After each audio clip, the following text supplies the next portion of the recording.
Hey, spooky people, it's your best friend Qenny, and we are back with part 3 of Tier 1 of our Iceberg series of the Unsolved Mysteries and Weird Things Iceberg. Now, as I've explained in other videos, the idea is that the very tip of the iceberg are things that a lot of people tend to know about, and as you go deeper and deeper into the iceberg, more and more obscure mysteries and weird things come up, until you get to the bottom of the iceberg where it's mostly stuff that most people don't even know about. Today, as I said, we're doing part 3 of Tier 1, and this is the last part of Tier 1.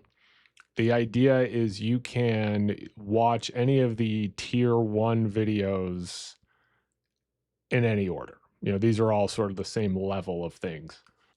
So if you haven't seen part 1 or 2, you can watch this part 3, and then go back and watch part 1 or part 2. Or you could go watch part 1, part 2, and then watch part 3. Do whatever you want. I'm not your parents. If you like spooky and disturbing things, please subscribe to my YouTube channel, The Spooky Lawyer. If you'd like to email me with some spooky or disturbing story you'd like me to research, send me an email at thespookylawyer@gmail.com. Let's get spooky. Don't Hug Me, I'm Scared. Don't Hug Me, I'm Scared is a British surreal comedy web series created by Becky Sloan and Joseph Pelling. It's known for its dark comedy and disturbing imagery, and the combination of puppetry, animation, and live action. The series sets up as a cheerful, childlike atmosphere with colorful puppets and catchy songs, similar to Sesame Street. However, things quickly take a dark turn, and there are more bizarre, unsettling, and disturbing themes. It's a lot like Wonder Chosen, if you remember that show. Don't Hug Me, I'm Scared relies on surreal imagery, non sequiturs, and disturbing scenarios to create a sense of unease and psychological horror. The episodes often delve into existential themes with concepts like time, creativity, and identity, but explored in very unsettling ways. The series has a dark comedic tone, and the humor comes from the absurdity of situations, the characters' reactions, and of course, the juxtaposition between the cheerful, childlike television show and the disturbing subject matter. It critiques societal norms, conformity, and the ways in which information and education are used for manipulation in our society. The series revolves around 3 main characters: Red Guy, Yellow Guy, and Duck. And they find themselves in various everyday situations, such as having a meal or learning about creativity or time in class. However, the situations devolve into unsettling and bizarre experiences led by puppets or other entities that are posing as teachers, who often are sinister or cruel or just strange. Don't Hug Me, I'm Scared gained a cult following online for its unique blend of horror, comedy, and social commentary.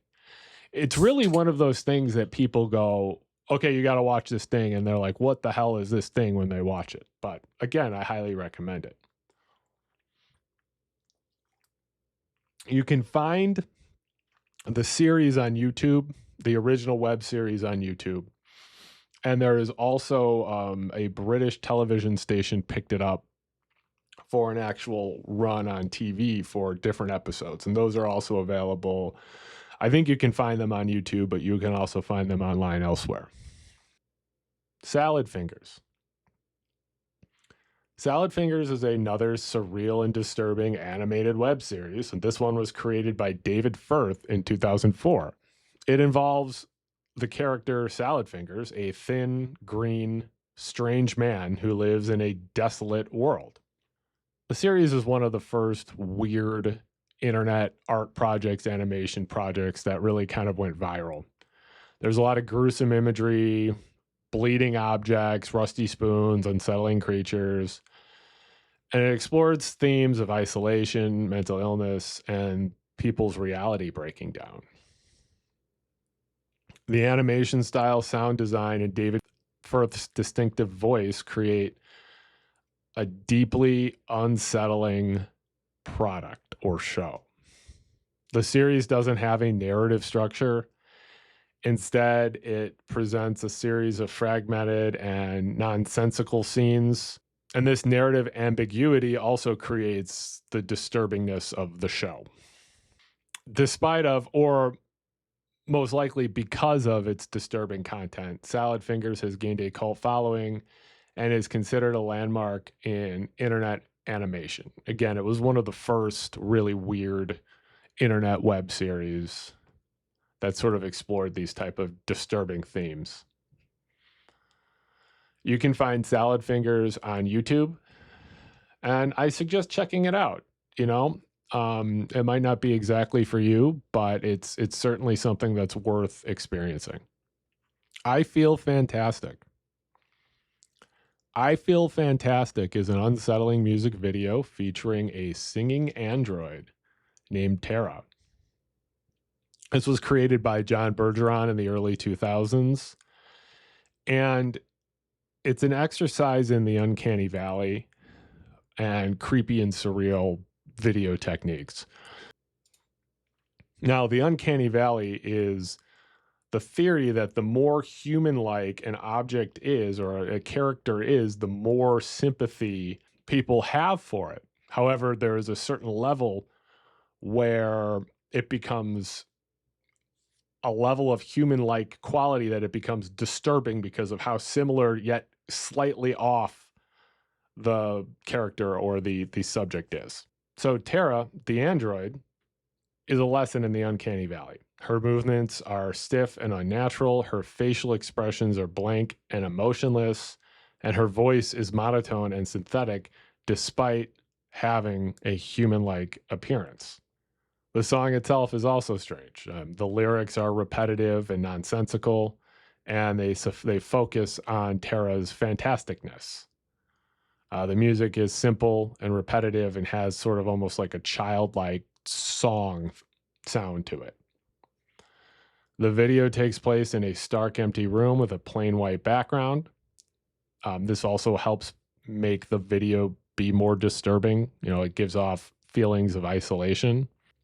And there's just a lot of unanswered questions. Why does this video exist? The answer is the video exists probably because it's weird, and to be weird. But regardless, it's still an interesting video that I think is worth watching. Definitely something that has made the rounds on the internet, and a lot of people who have, you know, who have been online for a while have probably either seen the video or seen something referencing the video. Dark matter. Dark matter is a mysterious and invisible substance that makes up about 27% of the universe.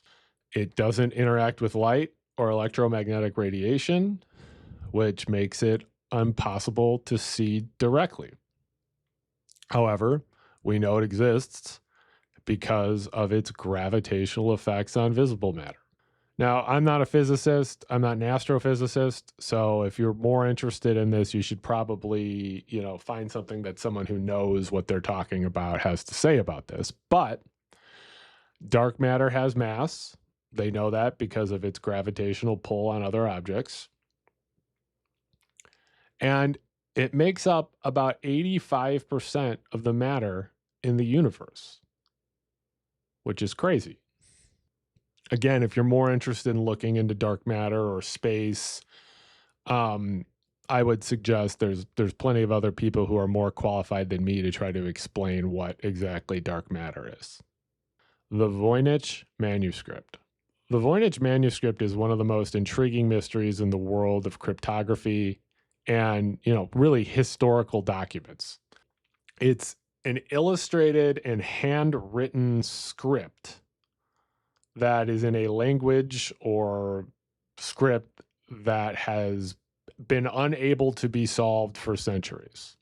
The book has been carbon dated to the early 15th century, somewhere between 1404 and 1438. There are around 240 pages, but some of those pages are missing. It's written from left to right in a language dubbed Voynichese. It contains diagrams and illustrations of strange plants, astronomical diagrams, astrological symbols, and human figures. The belief of the manuscript is that it's divided into 6 sections. There's the botanical section, which depicts a variety of unknown plants. The astronomical and astrological section, which includes the stars, planets, and zodiac symbols. There's the biological section, which shows human figures in the nude, frequently in the nude. There's the cosmological section, which contains circular diagrams that represent the cosmos or elements. The pharmaceutical section, which depicts various plants and what appear to be recipes or instructions. And there are recipes for decorations. I don't know. People have tried to crack the code of the Voynich Manuscript for centuries, and no one's been able to do it. No one knows who wrote it. No one knows why this exists. Its early history is unknown, but it may have been owned by the Emperor Rudolf II of the Holy Roman Empire. Wilfrid Voynich is the person who the manuscript is named after, was a Polish book dealer who acquired it in 1912. Since 1969, the book has been at Yale University at the Beinecke Rare Book and Manuscript Library. It's also available online. Now, the mystery is what keeps people intrigued about the Voynich manuscript. Some people believe that there is some sort of secret hidden message in the manuscript. Some people believe that this is some sort of invented or artificial language that someone created. Others believe it was a hoax. Someone wrote this book and put it out in the world and said someone's going to be confused by this thing, which is kind of funny, trolling. And there are still other people who believe that it was the result of a person who suffered from mental illness and just wrote this thing. I personally like the idea that it's just a big old cookbook that people are sort of obsessed with, and maybe it's got some really good recipes for, like, I don't know, wings or something. I'm guessing they had chickens in the 1400s, but, you know, what do I know? I'm not a historian. Robert Wadlow. Robert Pershing Wadlow holds the world record for the tallest person in recorded history. Tallest documented person in recorded history. He was 8 foot, 11.1 inches tall. He grew throughout his entire life. Despite his towering nature and the difficulty he had with life being that tall, he was known to be a very kind and gentle individual, and he was nicknamed the Gentle Giant. He was born in Alton, Illinois. And when he was a child, he was an average-sized baby, but began growing rapidly in early childhood and just kept growing. He faced a lot of challenges and health problems, particularly with his legs and feet. He needed leg braces to walk, suffered from reduced sensations in his limbs. Now, I'm 6'3", and I have a hard time fitting in certain places. I can't imagine what it was like to be 8'11". It had to have been terrible. Like, literally, he had to have been uncomfortable his entire life. Wadlow became a public figure celebrity and toured with the Ringling Brothers Circus as well as the International Shoe Company. If you've been to law school, International Shoe should give you a little bit of a triggering effect. The International Shoe Company would give him custom-made shoes, which was nice of him. There is a statue of Robert Wadlow in Alton, Illinois. Sadly, because of his condition, he died young at 22. At 22 years old, he was 22 years old when he died. And he died due to complications from an infected blister on his ankle. We're going to talk about some of these other names real quick. They're just the tallest and shortest people. the tallest man, the shortest man, the tallest woman, and the shortest woman, and just get those sort of out real quick. Chandra Bahadur Dangi is the shortest man to ever live, who is 1'9". Zeng Jiinlian was the tallest woman to ever live at 8'2". And Pauline Musters was the shortest woman to ever live at 2 feet tall. Jeanne-Louise Calment is the oldest person to ever live a documented lifespan, and she lived to be 122 years and 164 days. Tarrare, or Terror, was a French showman and soldier remembered for his unusual appetite and eating habits. He was seemingly always hungry and was able to eat vast quantities of meat. So can I. In fact, his appetite was so immense that his parents couldn't provide for him, and he was forced to leave home as a teenager. Here's what we know about Tarrare's unusual condition in life. After leaving home, Terror traveled with a band of thieves and prostitutes. Sounds like a party. And eventually became a warm-up act for a traveling charlatan. His act involved swallowing corks, stones, live animals, and even a whole basket of apples. Unclear if the apples were whole or he just sort of ate a whole bunch of apples. I feel like it's more impressive if the apples were whole. He then became a street performer in Paris. Tarrare joined the French Revolutionary Army. However, even military rations couldn't satisfy his hunger. He resorted to scavenging and doing tasks for soldiers in exchange for food, but it was never enough. He was eventually hospitalized due to exhaustion. While in the military hospital, doctors were astonished by Tarrare's eating habits and his ability to consume enormous amounts of food without gaining significant weight. He was constantly hungry and suffered from severe body odor and diarrhea. Ooh, sounds like he's fun to be around, right? Eating everything, stinky, pooping everywhere. Despite medical examinations, the cause of his condition remained a mystery. Tarrare's unusual abilities led him to be employed as a spy by the French army. He was tasked with swallowing documents and smuggling them across enemy lines. However, his first mission failed and he was captured by the Prussians. Also unclear about what happens after he swallows the document. Do they just wait for him to poop it out and hope that it's legible? I don't know. After his failed espionage career, Terror returned to the hospital where he continued to be a source of fascination for doctors. However, he was eventually kicked out of the hospital because he was suspected of attempting to eat corpses in the hospital morgue. And then he died a few years later from tuberculosis. That's why you don't eat dead bodies, dead human people, especially corpses. I assume they were raw. To this day, nobody knows what his medical condition was. Pripyat. Pripyat is a ghost city in northern Ukraine near the border with Belarus. It was founded in 1970 as a modern planned city to house workers and plants of the nearby Chernobyl nuclear plant.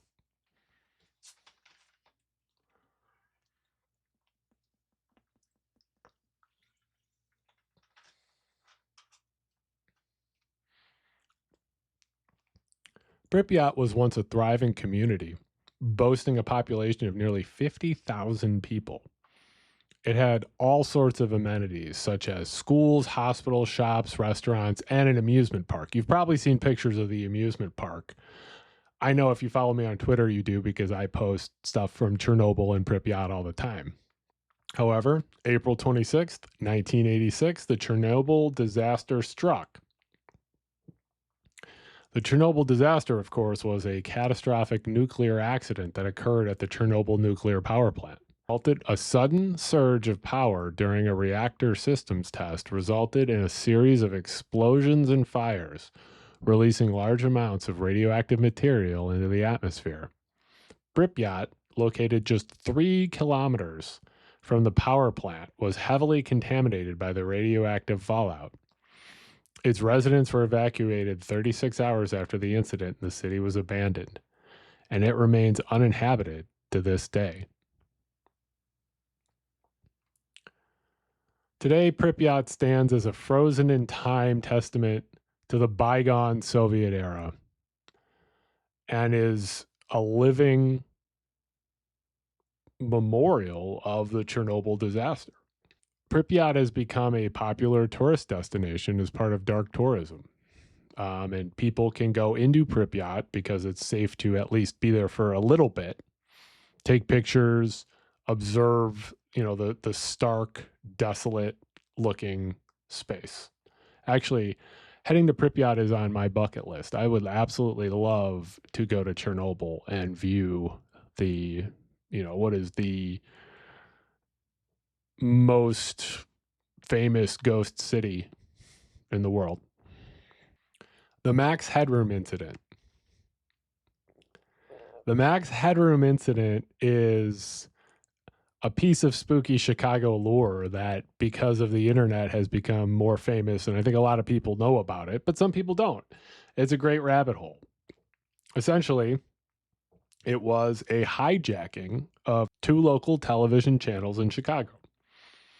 On November 22nd, 1987, two Chicago television stations had their broadcast symbols interrupted by an unidentified person wearing a Max Headroom mask and sunglasses. Now, I didn't know who Max Headroom was before I learned about the Max Headroom incident, but I guess in the 80s, he was this sort of character that was supposed to be this, futuristic talk show host. And if you look at it now, it's very much,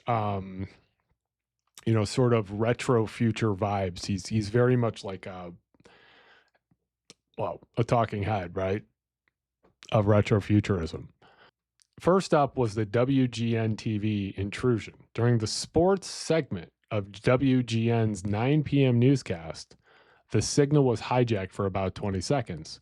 The screen displayed a person wearing a Max Headroom mask and sunglasses, swaying in front of a rotating metal sheet, mimicking the background of the actual Max Headroom TV show. The audio was distorted and buzzing with occasional laughter and distorted voices. The broadcast abruptly returned to the newscast as if nothing had happened.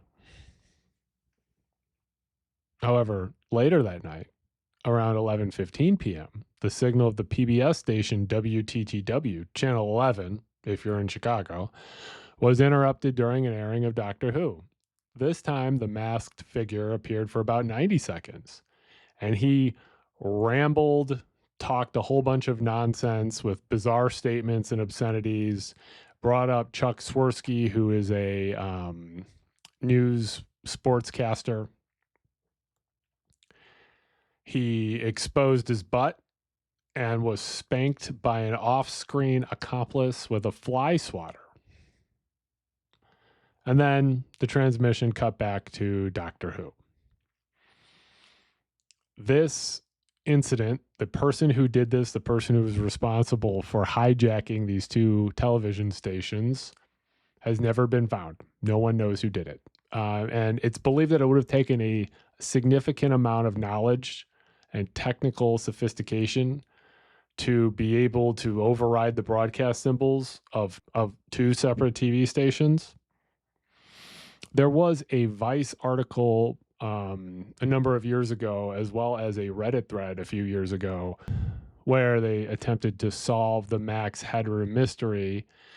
And while they did have a pretty interesting argument as to who it was later determined that those individuals were not responsible. The most mysterious song on the internet. This is sort of a vague one, but what happens frequently is there will be a song that somebody hears, and they usually post it to Reddit or some other web forum and says, hey, there's a song that I heard and it goes something like this. Or they have a little bit of a recording or a snippet of the song and attempt to figure out who was responsible for this song. And eventually, because collectively, we are incredible at investigation and finding things out. The name and the artist of that song will be found. Well, recently, what I believe that this entry refers to, I believe that this most mysterious song on the internet is referring to a song that sort of was called like, or considered like the wind.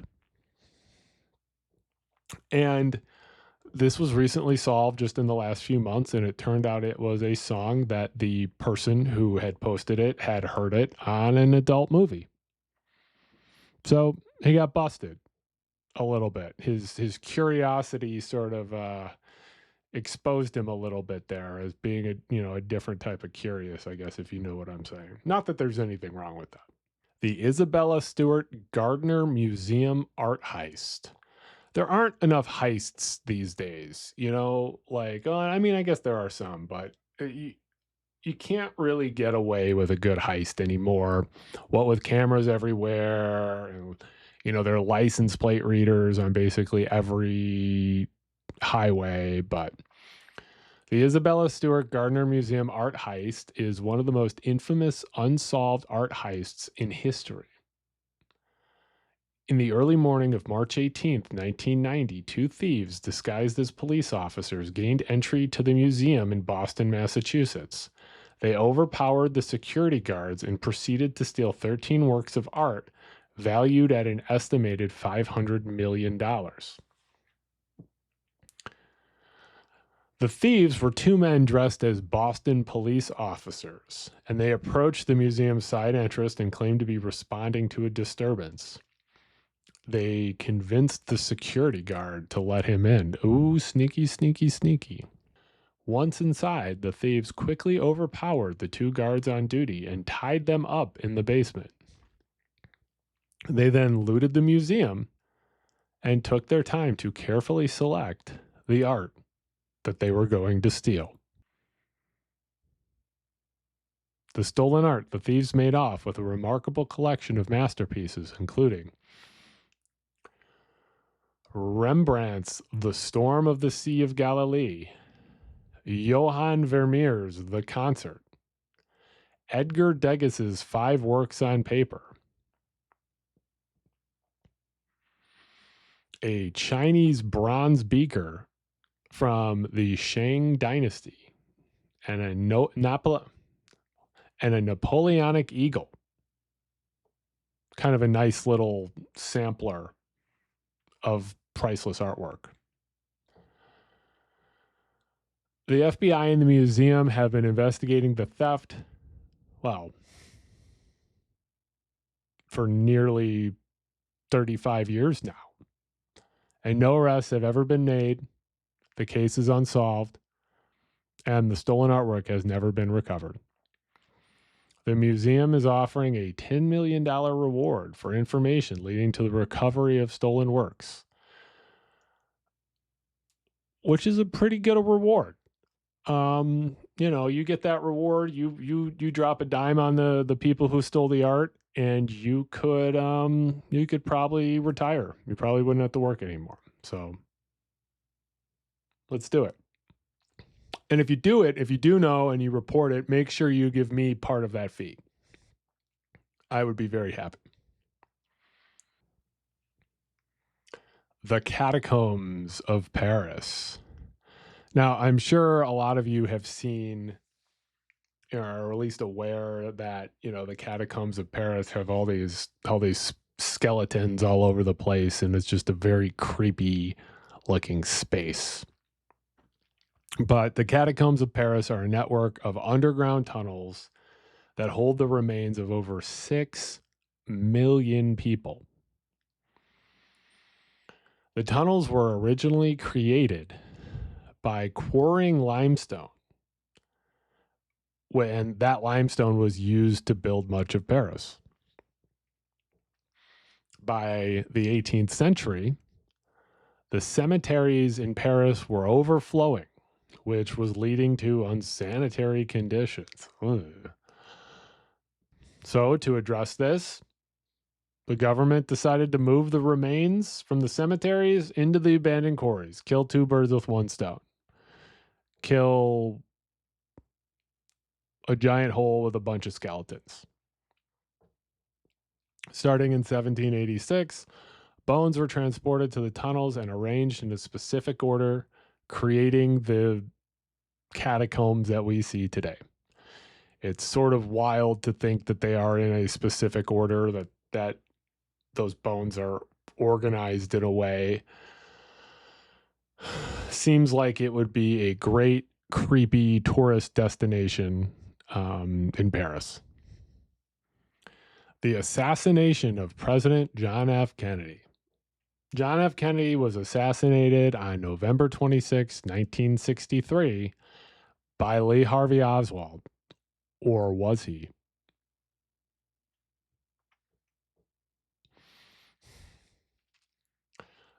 The assassination of JFK remains one of the most controversial and debated events in American history. While the government concluded that Lee Harvey Oswald acted alone in killing the president, many alternative theories and conspiracies persist, suggesting a more complex plot. I think a lot of us have seen enough about the JFK assassination, from, that movie to various internet stuff. And then there was that Seinfeld episode that was also pretty great. So some of the most prominent JFK assassination theories are that the CIA did it. Oh, that CIA, always doing stuff. They believe some rogue elements within the CIA orchestrated the assassination due to Kennedy's handling of the Bay of Pigs invasion, his attempts to limit the agency's power, or his attempts to make peace with the Soviet Union. The Mafia. It's believed that the Mafia may have sought revenge against JFK for his crackdown on organized crime led by his brother, the Attorney General Robert F. Kennedy. The military-industrial complex. This theory suggests that because Kennedy wanted to de-escalate the Cold War, reduce military spending, and not engage in the Vietnam War, led to the military-industrial complex having Kennedy assassinated. Lyndon B. Johnson. People believe that Vice President Johnson orchestrated the assassination attempt to assume the presidency and advance his own political agenda. And finally, not finally, I'm sure there's lots of other theories, but another theory is the Soviets, because why not? They probably would have tried to.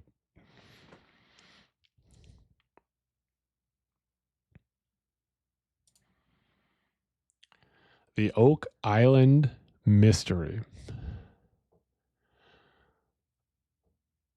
The Oak Island Mystery revolves around a small island located off the coast of Nova Scotia, Canada, that has been the site of a strange treasure hunt for over 200 years. It all began in 1795 when a teenager named Daniel McGinnis discovered a strange hole in the ground, which is now known as the Money Pit. And with the help of his friends, he began digging, uncovering layers of logs and mysterious markers. This sparked a legend that has captivated treasure hunters and fueled countless theories about what might be buried there. Over the years, excavations have found various clues, including layers of logs found at regular intervals within the money pit, suggesting a deliberate construction, not that they're just digging a hole. Coconut fibers have been discovered in the pit, despite the fact that coconut trees are not native to the region. Stones with inscriptions have been found in this pit. Particularly a stone with an indecipherable inscription was reportedly found at the depth of 90 feet. Some believe it translates to 40 feet below 2 million pounds are buried.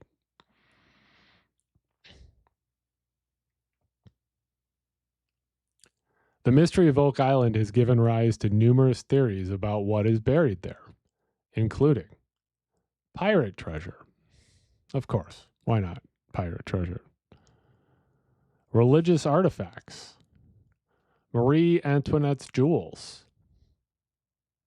And perhaps Shakespearean manuscripts. Now, you think it would be pretty easy with modern tools and, modern machinery to just sort of dig into this hole and figure out what's there. But, I mean, that just might ruin the whole intrigue of the whole thing. So, there you go. The Oak Island Mystery. Mermaids. Everybody knows what mermaids are. Mermaids are aquatic creatures with the head and upper body of a human, usually a woman, and the tail of a fish. One of my earliest memories was seeing The Little Mermaid in theaters. These beings are often depicted as beautiful and enchanting beings. Now, interestingly, there are a lot of different cultures that all have mermaids in their mythology.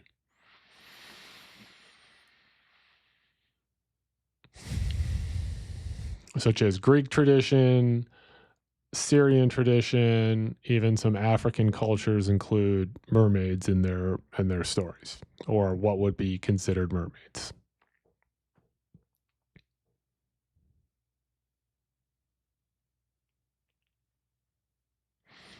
Now,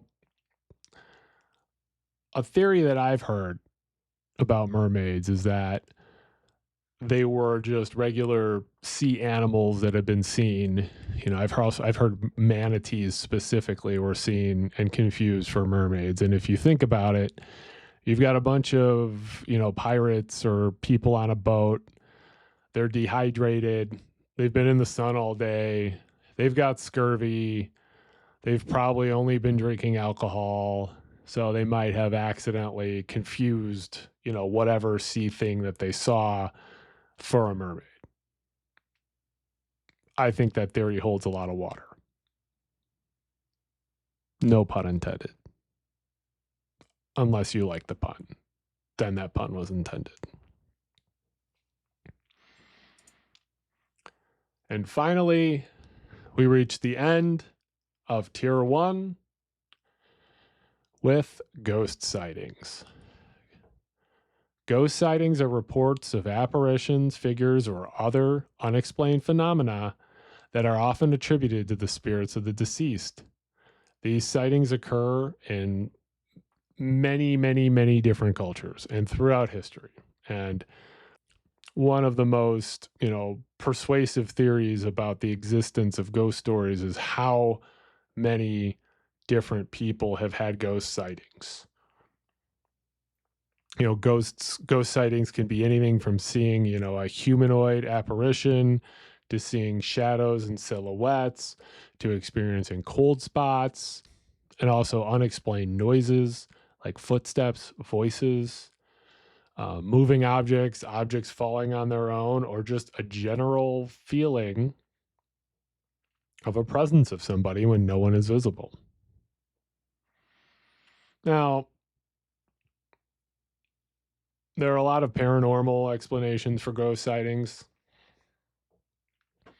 Some believe that ghost sightings are the evidence of, the survival of consciousness after death, or, the soul existing outside of the body. I talked in an earlier video about, my belief that a lot of these could probably be explained by cats, cats running around, knocking stuff over, making weird noises, etc. And, there's also a lot of people who, fake ghost sightings for attention.